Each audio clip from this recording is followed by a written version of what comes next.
पास paper 1 करने लगे हैं SC 342 के लिए। पहला क्वेश्चन है, what do you mean by absolute error, relative error and percentage error. अब इसकी सिंपल सी डेफिनेशन आ गई है कि न्यूमेरिकल कंप्यूटिंग में एरर क्या होता है। जब हम एग्जैक्ट वैल्यू को रिप्लेस कर देते हैं अप्रोक्सीमेट वैल्यू से, तो हमारे पास ना एरर आ जाता है। तो उस एरर की ना 3 डेफिनेशन की है। मतलब हमारा जॉब होता है 5 और हम लिख देते हैं अप्रोक्सीमेट में 4.8832, इस तरह से हम लिख देते हैं। तो ये जो इनमें से डिफरेंट आ जाता है ना, वो हमारे पास एरर आ जाते हैं। तो एब्सोल्यूट एरर क्या हो जाता है हमारे पास? एब्सोल्यूट एरर जो होता है डिफरेंस बिटवीन ट्रू वैल्यू यानी exact value and the approximate value, यानी जो हमारी एक्चुअल वैल्यू उसमें से अप्रोक्सीमेट वैल्यू माइनस कर दें तो जो हमारे पास वैल्यूज़ आती है वो हमारे पास एब्सोल्यूट एरर आ जाती है। दूसरी चीज़ आती है रिलेटिव एरर। इसमें क्या होता है? रिलेटिव एरर बताता है रेशियो क्या है। मतलब इसी चीज़ को हम मतलब कि एब्सोल्यूट एरर को उसके ट्रू वैल्यूज़ का डिवाइड करते हैं तो हमारे पास रेशियो आ जाती है,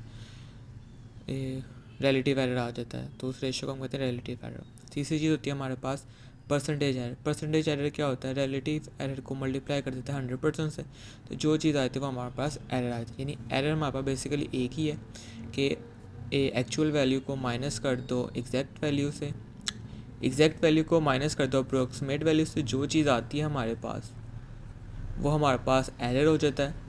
और एरर को अगर हम रेशियो की फॉर्म में लिख दें तो वो हमारे पास रिलेटिव एरर आ जाता है। और रिलेटिव एरर को 100 से मल्टीप्लाई करते हैं तो वो हमारे पास परसेंटेज एरर आ जाता है। अब ये एरर हम निकालते क्यों हैं? क्योंकि मुख्तलिफ साइंटिस्ट ने ना मुख्तलिफ फार्मूले दिए हुए हैं, इसमें अप्रोक्सीमेट आंसर आता है। तो हमने चेक करना होता है यार किसका सबसे ज़्यादा एक्यूरेट है, मतलब किसका सबसे ज़्यादा एरर कम है। तो इसलिए ये एरर इंट्रोड्यूस करवाए गए। अब दूसरा क्वेश्चन है न्यूटन रैप्सन का, कि आपने सॉल्व करना है।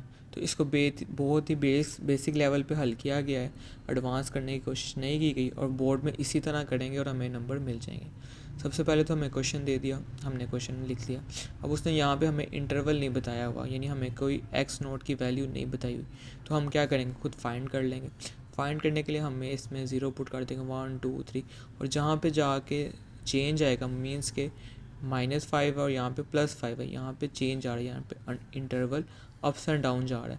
तो यहाँ पे हमें पता चल जाएगा इनके दरमियान है। हमें एग्जैक्ट नहीं पता तो हम 4 से स्टार्ट कर देंगे, तो हम बता देंगे x0 4 है। अब इसको सिंपल इस तरह से मैंने क्वेश्चन किया है, इसको हमने x0 कह दिया, इसके साथ इसका डेरिवेटिव ले लिया, इसका डेरिवेटिव ये आ जाएगा इस फंक्शन का।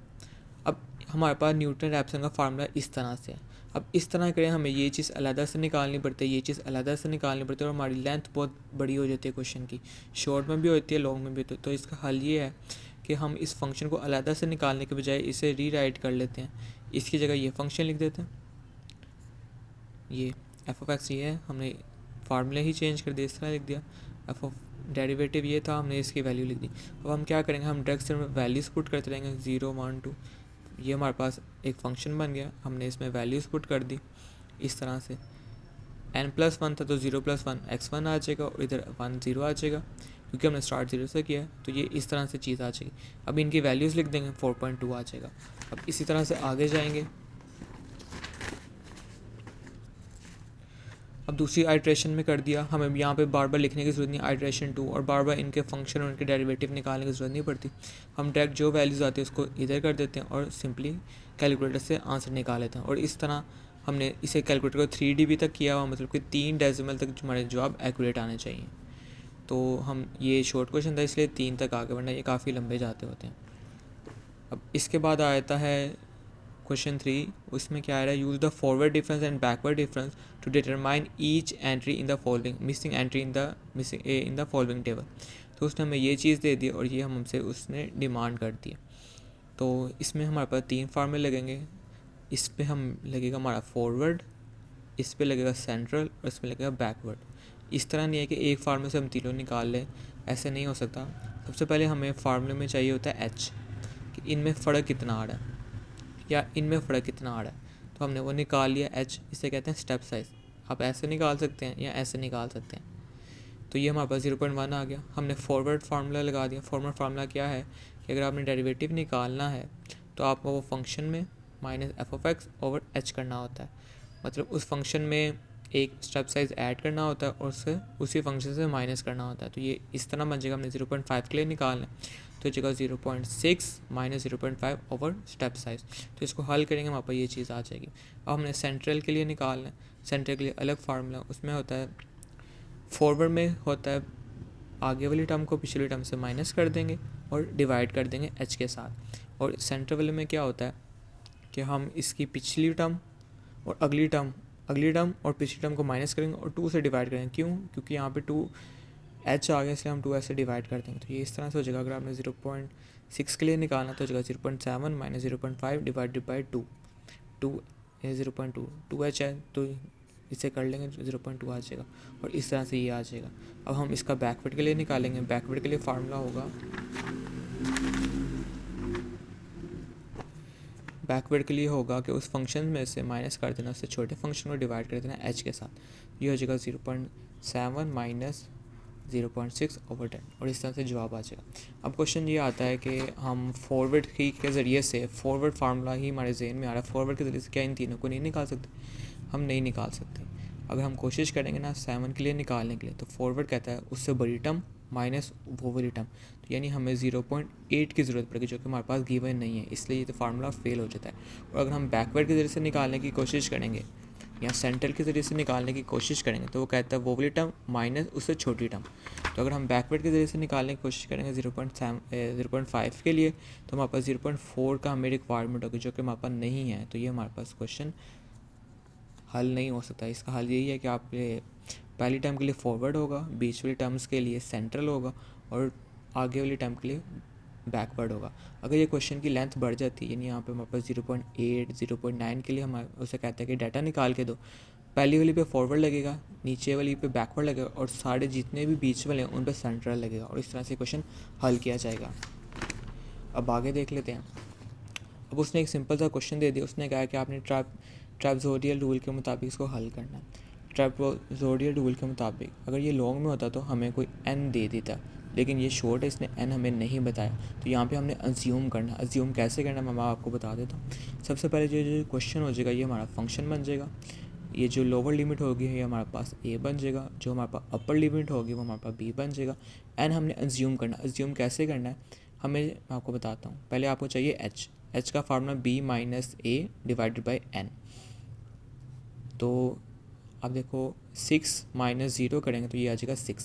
तो हमें स्टेप से जितना छोटा होगा उतना ही हमारा फार्मूला एक्यूरेट आएगा। तो अगर यहाँ पे मैं 1 रख दूँगा तो ये 6 हो जाएगा, तो डायरेक्ट 0 और h करेंगे तो हमारे पास 6 पे चला जाएगा। ये इस तरह हमारा जवाब बहुत ही दूर निकल जाएगा। हमारा जो जवाब आएगा इससे वो अप्रोक्सीमेट होगा, अप्रोक्सीमेट जवाब होगा।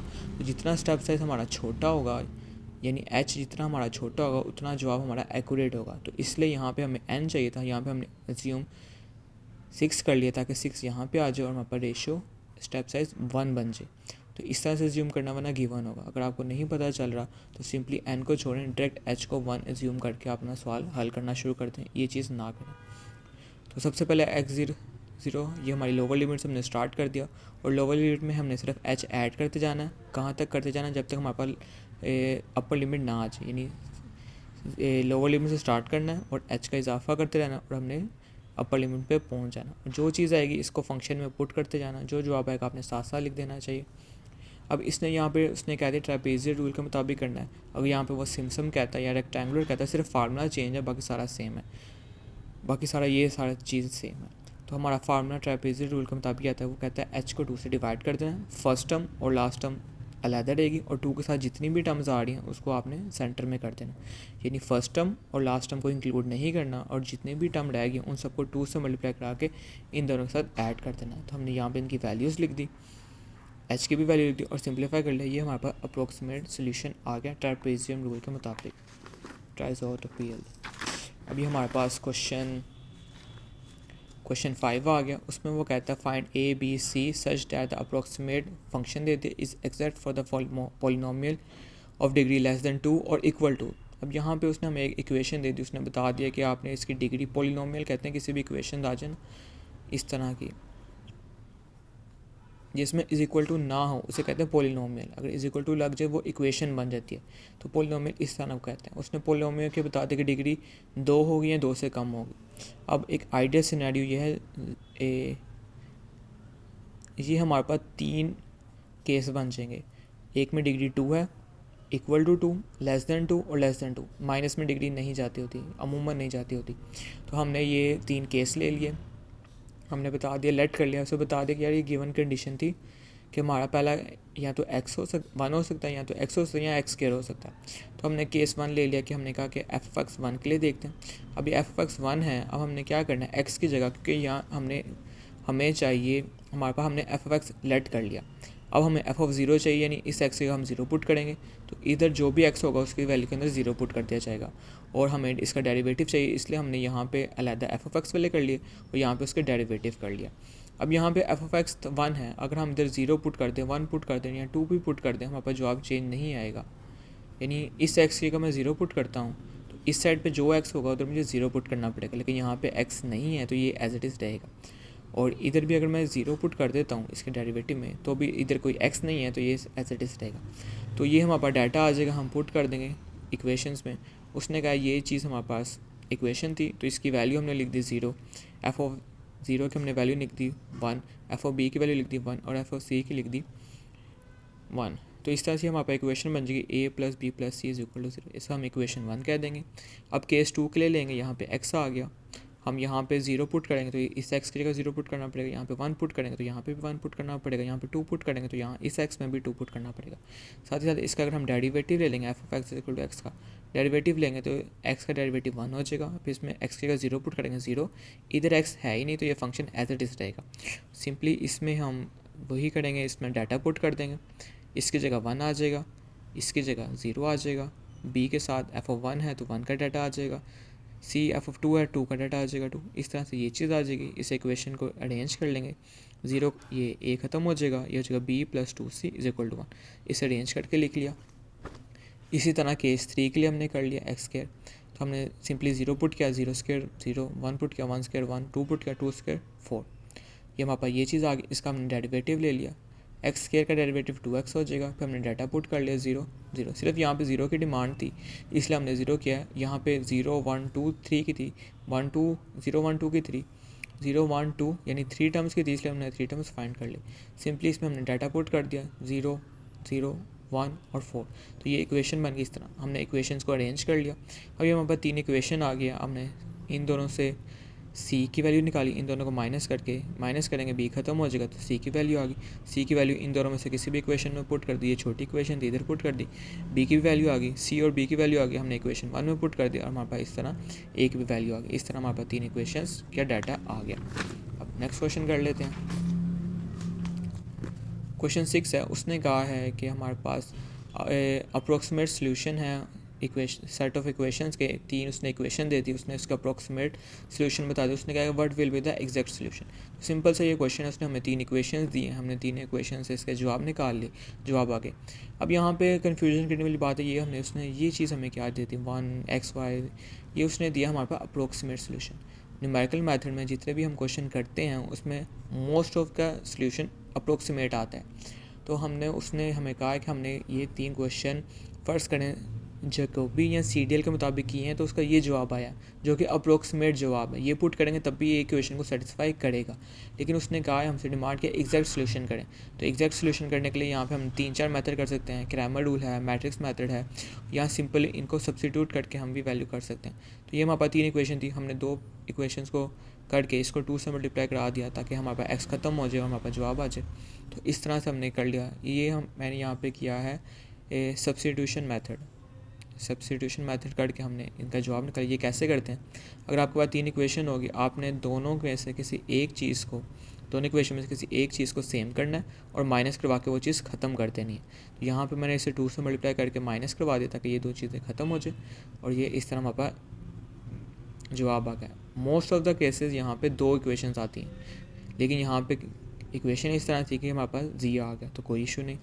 पहले आपने इन 2 इक्वेशन से करना होता है, फिर इन 2 इक्वेशन को करना होता है, इन दोनों इक्वेशन को हल कर लिया, यहाँ से एक डाटा मिलता है, यहाँ से एक डाटा मिलता है, फिर उसको हल करते हैं, फिर इस तरह से ही जवाब आता है। इस क्वेश्चन में क्या किया है, इन दोनों को आपस में सब्स्टिट्यूट करवा के, एलिमिनेट करवा के, एक्स को एलिमिनेट करा के जी की वैल्यू आ गई फर्स्ट। फिर हमने 2 और 3 को सिंपली ऐड करवा के एक्स ख़त्म हो गया, एक और इक्वेशन आ गई। फिर इसमें क्या किया, जी की वैल्यू पुट कर दी, जी से हमारे पास वाई की वैल्यू आ गई, और सिंपली हमने इसमें पहली इक्वेशन में पुट कर दिया, हमारे पास एक्स की वैल्यू आ गई। इसे हमने चेक भी कर लिया क्या ये हमारी सोल्यूशन है। हमने सिंपली इस क्वेश्चन में जहाँ पे एक्स की वैल्यू रिप्लेस कर दी, वाई की वैल्यू रिप्लेस कर दी और जी की वैल्यू रिप्लेस कर दी, और इस तरह से ये क्वेश्चन हल हो गया। इस वाले सवाल को आप मैट्रिक्स के तरीके से भी कर सकते हैं और क्रैमर रूल से भी कर सकते हैं। सब्स्टिट्यूशन आसान होता है, छोटा होता है, इसलिए मैंने यहाँ पे ये किया है। अब लॉन्ग क्वेश्चन देख लेते हैं। लॉन्ग क्वेश्चन में भी न्यूटन रैप्सन आ गया, हमने सिंपली किया, इसमें हमें उसने एक्स नॉट की वैल्यू बता दी और उसमें बता दी कि आपने x5 तक जाना है। तो हमने इक्वेशन को लेट कर लिया f(x), इसका हमने डेरिवेटिव ले लिया, हमने क्वेश्चन फार्मूला लिख दिया है न्यूटन रैप्सन का, ये हमारे पास फार्मूला आ गया। क्योंकि इसमें ये चीज़ें हमें बार बार फाइंड करनी पड़ती हैं, तो इससे बचने के लिए हमने क्या कर लिया, इक्वेशन को रीराइट कर लिया, फार्मूले को रीराइट कर लिया। किस तरह कर लिया कि इसको हमने इसकी पूरी प्रॉपर वैल्यू लिख दी और इसकी यहाँ पे प्रॉपर वैल्यू लिख दी, यहाँ पे ये नहीं आना, ये इसकी वैल्यूज होती है। अब हम क्या करेंगे, सिर्फ पुटिंग 0 1 2 3 4 तक क्यों जाएंगे, क्योंकि हमें 5 की डिमांड है, और 4 + 1 करेंगे तो 5 हो जाएगा और इस तरह हल हो जाएगा। तो हमने क्या किया, इस तरह से रीराइट कर लिया इक्वेशन, इस तरह हम कर सकते होते हैं। तो सिंपली यहाँ पे इनका वैल्यूज पुट कर दी, 0 है तो यहाँ पे 0 + 1 करेंगे 1 हो जाएगा, इधर 0 पुट करेंगे 0, और यहाँ पे जहाँ भी n है 0 पुट कर दिया, इसको सिंप्लीफाई कर लिया और हल कर लिया। इस तरह से ये जवाब इसका आ गया। हर इक्वेशन में हम चेंज करते रहेंगे और इनको कैलकुलेट करते रहेंगे, हमें प्रॉपर हर चीज़ बताने की ज़रूरत नहीं होती। अब ये क्वेश्चन 5 आ गया। क्वेश्चन 5 गास जॉर्डन के मुताबिक करना है। गास जॉर्डन में क्या होता है, हमें इसे नॉन एक्लोन फॉर्म बनानी पड़ती है। नॉन एक्लोन फॉर्म कौन सी होती है, जिसमें हमें डायगोनल 1 होना चाहिए और बाकी ऊपर भी और नीचे भी 0 0 एंट्रीज होनी चाहिए। और एक्लोन फॉर्म होती है जिसमें सिर्फ डायगोनल 0 0 होते हैं, डायगोनल 1 1, इनके ऊपर डाटा होता है हमारे पास, नीचे नहीं होता। तो इस तरह से ये क्वेश्चन दिया गया था, हमने इसको आर्गुमेंटिव मैट्रिक्स फॉर्म में कर लिया। हमने यहाँ पे ऑपरेशन बता दिए। इसमें क्या होता है, पहली वाली टर्म आपको यहाँ पे 1 करनी होती है, फिर उसके सारे वाली टर्म नीचे करनी होती है, फिर दूसरे में ये वाली टर्म आपको उसको 1 करना होता है और फिर उसके 1 करना होता है। फिर उसके बाद 1 जब आपने कर लिया, इसके ऊपर वाले और नीचे वाले एंटिटीज़ को 0 करना होता है। जैसे ही हो गया, आपने फिर थर्ड टर्म को 1 करना होता है।